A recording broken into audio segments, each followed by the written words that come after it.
Hey everyone, welcome back. And in this video, we are going to show you how to automate lead nurturing in ActiveCampaign in 2026.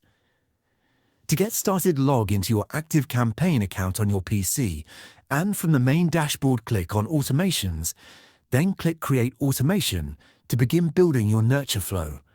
Give your automation a name like Lead Nurturing Sequence and set your entry trigger, such as when a contact fills out a lead form or when you apply a specific tag like New Lead.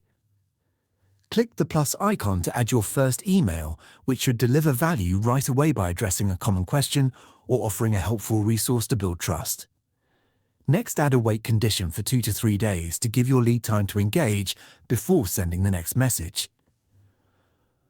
After the wait, add your second email, which should focus on educating the lead by sharing tips, case studies, or content that relates to their interest. To personalize the journey, click the plus icon and add a condition that splits the path based on whether the lead clicked a link in one of your emails. For leads who clicked, add a more sales-focused email that introduces your product or service, and for those who did not click, continue sending educational content to keep them engaged.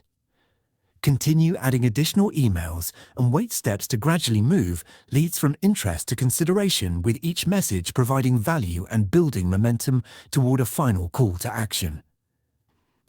Once your nurture sequence is complete, toggle the automation from draft to live, and ActiveCampaign will automatically guide your leads through the journey based on their behavior.